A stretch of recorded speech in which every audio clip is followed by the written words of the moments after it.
बिस्मिल्लाहिर्रहमानिर्रहीम। अल्लाहुम्मा सल्लि अला मुहम्मदिन व अला आलि मुहम्मदिन कमा सल्लैता अला इब्राहीम व अला आलि इब्राहीम इन्नका हमीदुम मजीद।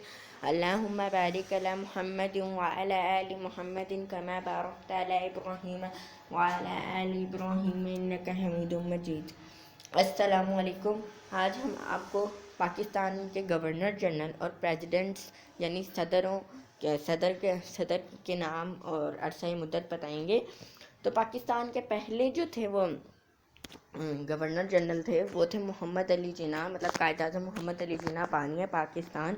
इन्होंने इस ऑफिस का चार्ज लिया था 15 अगस्त 1947 को और इन्होंने ऑफिस ये जो थे ये वफ़ात पा गए थे। इस वजह से ये वफ़ात पा गए थे 11 सितंबर 1948 को, मतलब इस दिन ही इनका ओहदा छूट गया कि ये अपने खालिक़े हकीकी से जा मिले थे। उसके बाद जो थे हमारे पास दूसरे गवर्नर जनरल थे वो ख्वाजा नाज़िमुद्दीन थे। उन्हें जो है वो 14 सितंबर 1948 को इस ओहदे पे नाफिज किया गया, जबकि उन्हें 17 अक्टूबर 1951 को इस ओहदे से जो है वो ये वाला ओहदा उनसे छीन लिया गया और मतलब ले लिया गया और उन्हें जो है वो प्राइम मिनिस्टर यानी वज़ीर आज़म का ओहदा दे दिया गया। उसके बाद जो है वो हमारे पास है गुलाम मोहम्मद जो थे वो 17 अक्टूबर 1951 को जो है वो बने थे और ये जो थे पाकिस्तान के ऐसे वज़ीर आज़म थे गवर्नर जनरल थे जिनको फॉलेज था। उसके बाद इनका जो हुआ था अरसा वो हुआ था 7 अगस्त 1955 को। इनको जो है वो बैरून मुल्क इलाज के लिए सिकंदर मिर्ज़ा और जनरल अयूब खान दोनों ने मिल के इन्हें बैरून मुल्क भिजवा दिया था इलाज के लिए। वहीं जो है ये बैरून मुल्क ही इंतकाल करके थे। उसके बाद हमारे पास थे सिकंदर मिर्ज़ा जो थे वो 7 अगस्त 1955 को गवर्नर जनरल के ओहदे पे फाइज हुए थे, जबकि 23 मार्च 1956 को उन्हें जो है इस ओहदे से ये वाला ओहदा ख़त्म कर दिया गया था। उसके बाद प्रेसिडेंट को बना दिया गया था, सदर बना दिया गया था। पाकिस्तान का पहला आइन आ गया था जिससे यह मलका बरतानिया के तसल्लुत से मुकम्मल तौर पर आज़ाद हो गया था, क्योंकि पाकिस्तान पहले जो था वो 1935 वाले आइन को जो है थोड़ी सी मामूली तब्दीली के बाद यूज़ करा था। पाकिस्तान का पहला आइन बन गया था, इस वजह से उसमें गवर्नर जनरल के ओहदे को सदर का ओहदा करार दे दिया गया था। तो ये जो थे सिकंदर मिर्ज़ा ये पाकिस्तान के पहले जो थे वो पहले सदर थे। सिकंदर मिर्ज़ा ये जो थे ये पाकिस्तान के पहले सदर थे। ये इलेक्शन जो थे 1956 के उनमें ये इलेक्ट हुए थे। 23 मार्च 1956 को ये इस ओहदे पे बैठे और 27 अक्टूबर 1958 को इन्हें यह ओहदा छोड़ना पड़ा। इनका ताल्लुक़ जो था वो था रिपब्लिकन पार्टी से। उसके बाद जो है हम अयूब खान के बारे में आपको बताएं। अयूब खान जो था उन्होंने 1958 में जो है वो मार्शल लॉ लगा लिया और वो 27 अक्टूबर 1958 पर इस ओहदे पे बैठे और 8 जून 1962 को इस ओहदे पे जो है वो उठ के, ये भी मिलिट्री डिक्टेटर थे। यहाँ जो है इलेक्शंस की डेट जो है वो गलत लिखी हुई है 2 जनवरी 1965, लेकिन असल में जो है वो यहाँ इलेक्शंस की डेट थोड़ी सी गलत लिखी हुई है। उसके बाद वो जो है वो 8 जून को जो है वो दोबारा इलेक्शंस हुए थे। वो 8 जून 1962 को इस ओहदे पे बैठे थे और जबकि 29 नवंबर 1963 को उन्होंने ये ओहदा छोड़ दिया था। वो मिलिट्री डिक्टेटर भी थे और पाकिस्तान मुस्लिम लीग से भी उनका ताल्लुक़ था। उसके बाद उन्हें साबिक निगरान जो था वो मोहम्मद अफजल चीमा को बना दिया गया था। उन्हें जो है वो निगरान बनाया गया था। वो जो थे वो असम्बली के निगरान वो डिप्टी स्पीकर थे। उसके बाद जो है हमारे पास आए थे फजलुल कादर चौधरी जो थे वो ये इलेक्शन से नहीं आए थे, ये भी निगरान थे। वो पिछले वाले जो थे वो स्पीकर थे, वो गलती से यहाँ लिख दिए गए थे। ये विकिपीडिया से डाटा लिया गया है, इसमें बहुत सारी गलतियाँ भी हैं। लेकिन वो जो थे ये जो थे ये सदर बना दिए गए थे जिस दिन अयूब खान ने अपना दूसरी बार इस ओहदे को छोड़ा था। 29 नवंबर 1963 को उन्हें ये ओहदा दिया गया, जबकि 12 जून 1965 को उनसे ये ओहदा ले लिया गया क्योंकि इलेक्शंस हो गए थे। इनका ताल्लुक भी पाकिस्तान मुस्लिम लीग से था। उसके बाद अयूब खान का दोबारा मतलब जब इलेक्शन हुए 2 जनवरी 1965 के, तो उनमें दोबारा अयूब खान इलेक्ट हुए। उन्हें 12 जून 1965 को ये ओहदा दिया गया, जबकि 31 मार्च 1969 को जो है उनसे ये ओहदा ले लिया गया। इस बार वो मिलिट्री डिक्टेटर नहीं थे, उन्होंने चीफ ऑफ आर्मी स्टाफ को जो है वो नहीं रहे थे वो। अब इस बार वो उनका ताल्लुक खाली पाकिस्तान मुस्लिम लीग से था। ये जो थे इन्होंने ऐसा निज़ाम राइज किया था कि मतलब सदर और वज़ीर आज़म की कुर्सी पे एक ही आदमी बैठ सकता था।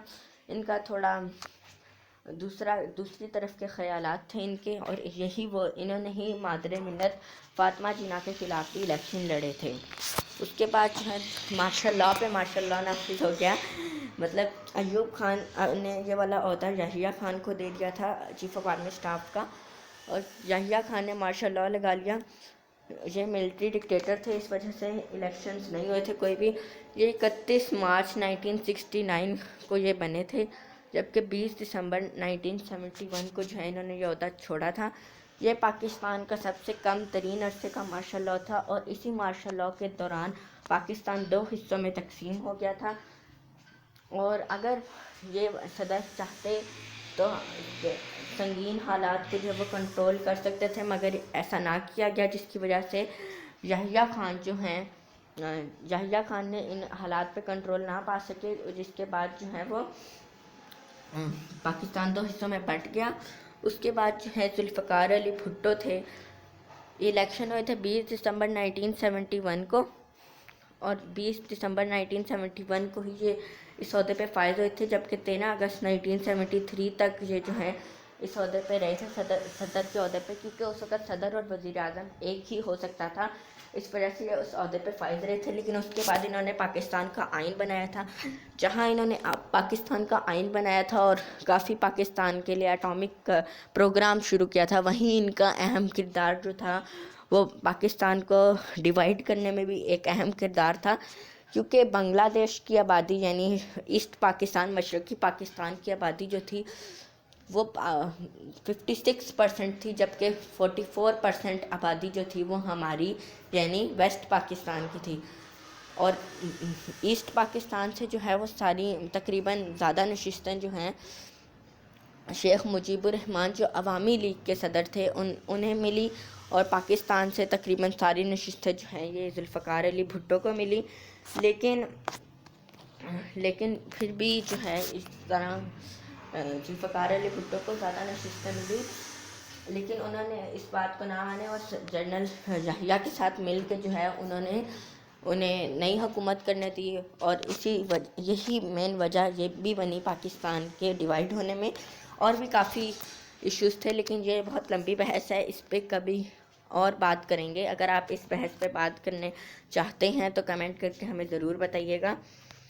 तो उसके बाद जो थे हमारे पास आए थे फ़ज़ल इलाही चौधरी। ये जो थे इलेक्शन जब हुए थे 14 अगस्त 1973 को, तो उसमें ये इलेक्ट हुए थे 14 अगस्त 1973 को, और 20 अप्रैल 1978 को इनको ये ओहदा छोड़ना पड़ा था। इनका ताल्लुक़ जो था वो पाकिस्तान पीपल्स पार्टी से था। उसके बाद हमारे पास आते हैं शेख अनवर उल हक। शेख अनवर उल हक जो थे वो जो थे वो किसी इलेक्शन से नहीं आए। वो जो हैं इनकी इलेक्शन से आने वाली डेट भी नहीं लिखी हुई, क्योंकि हमने ये सारा डाटा जो है वो विकीपीडिया से लिया है। तो ये 20 अप्रैल 1978 को इस ओहदे पे फाइज हुई, जबकि 7 मई 1978 को इन्हें यह ओहदा छोड़ना पड़ा। इनका ताल्लुक़ भी पाकिस्तान पीपल्स पार्टी से था।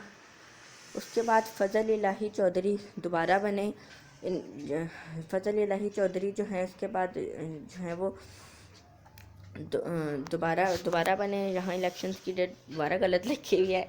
ये 7 मई 1978 को बने, जबकि 16 सितंबर 1978 को इनका ताल्लुक़ पाकिस्तान पीपल्स पार्टी था।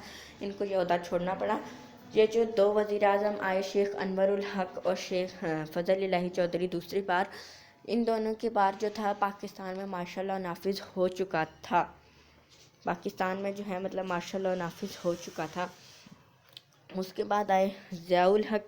ज़ियाउल हक जो थे ये मिलिट्री रूलर थे, और ज़ियाउल हक जो थे ये एक मिलिट्री रूलर थे, और ये जो थे इनका ये जो थे 16 सितंबर 1978 को इस ओहदे पे आए, और इन्होंने 17 अगस्त 1988 को जो है ये ओहदा छोड़ा। इनके आने की वजह से जो है सदर को इख्तियार मिला 52 का इख्तियार मिला, यानी 58 का इख्तियार जो है वो सदर के पास आ गया, जिसके तहत सदर जो था वो असम्बलियाँ तोड़ सकता था। इसकी वजह से सदर की पावर जो है वो काफ़ी इन्हेंस हुई। उसके बाद जो है गुलाम इसाक खान आए। अब गुलाम इसाक खान जो थे वो इस वजह से इम्पोर्टेंट हो गए क्योंकि वो इस 58 का बहुत इस्तेमाल करते थे।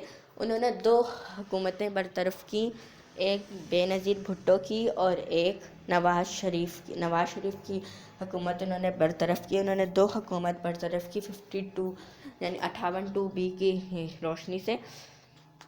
ये जो थे ये 13 दिसंबर 1988 के इलेक्शंस जो हुए थे सदर के, उसमें ये बने थे, और इन्हें 17 अगस्त को 1988 को ये ओहदा दिया गया था, जबकि 18 जुलाई 1993 को जो है वो इन्हें ये ओहदा छोड़ना पड़ा था। इनका ताल्लुक किसी भी सियासी जमात से नहीं था, ये डेमोक्रेट थे, ये इंडिपेंडेंट कैंडिडेट थे। उसके बाद जो है वो उसके बाद जो है वो फ़ारूक लगारी की तस्वीर जो है इन्होंने वसीम सज्जाद के साथ लगा दी है। खैर छोड़ें, तो जो वसीम सज्जाद बने थे, वसीम सज्जाद जो हैं इन्होंने ज़ियाउल हक और गुलाम इसाक खान तस्वीर को भी मिक्स कर दिया है। खैर छोड़ें, जो 14 नवंबर 1993 को इलेक्शन हुए थे उसमें ये बने थे फ़ारूक लगारी जो थे वो पीपल्स पार्टी के दूसरे दौर में आए, यानी बेनज़ीर भुट्टो की आखिरी हुकूमत, मतलब उनकी ज़िंदगी की आखिरी हुकूमत में ये सदर बने थे।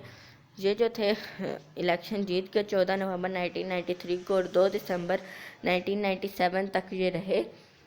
इन्होंने जो है बीच में बेनज़ीर की भुट्टो की हुकूमत को भी बरतरफ कर दिया था, जिसकी वजह से इनका पीपल्स पार्टी से निकाल दिया था। बहरहाल ये जिस इलेक्शंस के ज़रिए बने थे वो पाकिस्तान पीपल्स पार्टी थे। उसके बाद ये रफ़ीक ताड़क की तस्वीर वसीम सज्जाद के साथ लगा दी गई है। इन्हें फिर जो है वो बनाया गया, एक्टिंग यानी निगरान बनाया गया। 27 दिसंबर 1997 से लेके 1 जनवरी 1998 तक इनका ताल्लुक पाकिस्तान मुस्लिम लीग नून से था। उसके बाद जो है मोहम्मद रफ़ीक ताड़र थे। रफ़ीक ताड़र जो थे वो 31 दिसंबर के इलेक्शंस में बने। वो 1 जनवरी से लेके 1 जनवरी 1998 से लेके 20 जून 1999 तक रहे। और अब हम लोग उसके बाद जो थे पाकिस्तान के सदर बने थे जनरल मुशर्रफ, क्योंकि उन्होंने मार्शल लॉ नाफिज कर दिया था। उन्होंने मुल्क में एमरजेंसी नाफिज कर दी थी। उसके बाद जो काफ लीग के इलेक्शंस वगैरह हुए, उसके बाद वो सदर की कुर्सी पर बैठे। वो 6 अक्टूबर 2007 को जो है उन्होंने ये ओहदा संभाला, और के इलेक्शन हुए और उन्होंने ये ओहदा संभाल लिया उसी दिन। जबकि 18 अगस्त 2008 को जो है वो उन्होंने ये ओहदा छोड़ा। वो जो थे वो मिलिट्री डिक्टेटर भी थे। इसके साथ साथ वो काफ लीग यानी मुस्लिम लीग नून कायद आज़म के भी जो थे उनका ताल्लुक़ था। उसके बाद बने मोहम्मद मियाँ सोमरो। ये किसी इलेक्शन से नहीं बने थे, मतलब ये निगरान बने थे। 18 अगस्त 2008 से लेके 9 सितंबर 2008 तक इनका ताल्लुक़ पाकिस्तान मुस्लिम लीग नून से था। उसके बाद आसिफ अली जरदारी बने। ये 6 सितंबर 2008 को इलेक्शन हुए और 9 सितंबर 2008 को ये बने, जबकि 9 सितंबर 2013 तक ये रहे। इनका ताल्लुक़ पाकिस्तान पीपल्स पार्टी से था। उसके बाद ममनून हुसैन बने। ममनून हुसैन जो थे वो 30 जुलाई 2013 के इलेक्शंस में बने थे। 30 जुलाई 2013 के इलेक्शन में ये बने थे, जबकि ये सौदे पे फायद रहे। 9 सितंबर 2013 से लेकर 9 सितंबर 2018 तक इनका ताल्लुक पाकिस्तान मुस्लिम लीग नून से था, सॉरी।